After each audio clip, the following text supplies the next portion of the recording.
L'option data du Master 16, proposée dès l'entrée en M1, vise à former des professionnels spécialistes des méthodes d'analyse quantitative de données dans un contexte d'usage croissant des data, c'est-à-dire des bases de données provenant de diverses sources, au niveau interne aux entreprises, mais aussi public avec l'open data, ou encore des données dites aspirées du web par des techniques de web scraping. Les data analysts doivent permettre d'utiliser, transformer de manière efficace des données brutes en données intelligibles qui doivent in fine servir à la prise de décision. Les compétences d'analyse statistique sont donc requises. Plusieurs cours de techniques quantitatives visant à acquérir ces compétences vous sont donnés dès la première année. Ces analyses statistiques sont appliquées sur des bases de données traitées à l'aide de logiciels particuliers. Nous vous proposons pour cela de vous former à l'un des logiciels phares de la data science, le logiciel R. Enfin, les data analysts doivent mettre leurs compétences au service de problématiques métiers. Leurs domaines d'application sont ainsi variés. Du marketing, pour modéliser les comportements des clients, prédire de futurs achats, à la finance, pour détecter des suspicions de fraude, ou encore dans le domaine de la santé, qui est le contexte actuel nous montre bien, avec le suivi en temps réel de l'épidémie de Covid. Pour que cela soit plus concret, voici quelques exemples d'applications. L'objectif en première année de master data est de comprendre un petit peu les méthodes de collecte et de collage des données.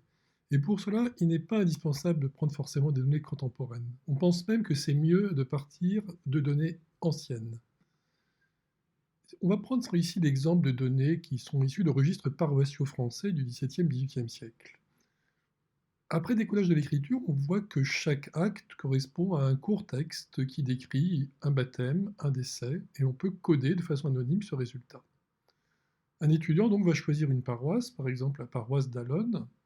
Il va la localiser, la décrire dans le contexte de l'époque du XVIIIe siècle, et puis il va relever les actes de baptême, enterrement et mariage, faire un comptage.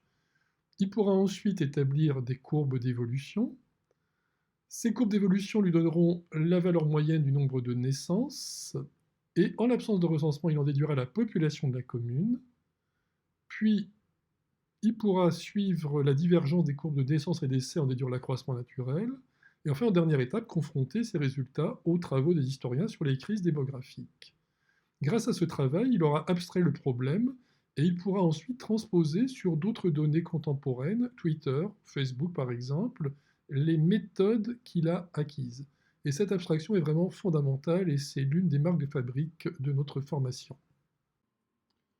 Au cours de la seconde année de formation de l'option data, les étudiants vont apprendre à construire des data pipelines du type de celui qu'on va présenter ici.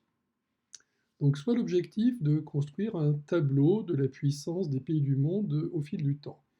Trouver les 10 pays les plus puissants du monde n'est pas une tâche évidente, les classements sont très contradictoires.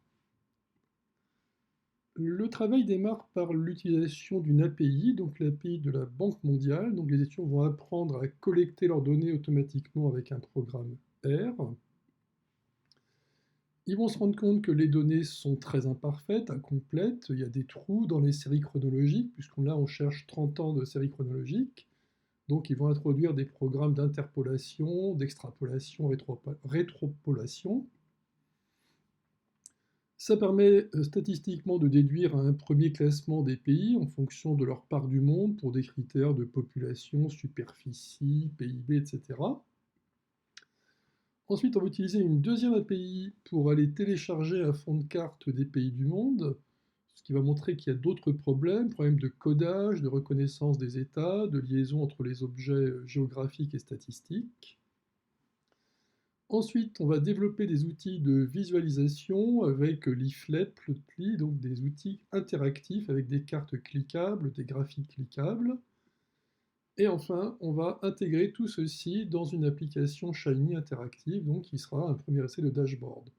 Donc évidemment, c'est une initiation, mais ça correspond bien au type de travaux que l'étudiant rencontrera dans son futur métier de data analyst. N'hésitez pas à nous contacter si vous souhaitez avoir plus de renseignements. Vous trouverez ci-dessous nos deux adresses email. À bientôt. Au revoir.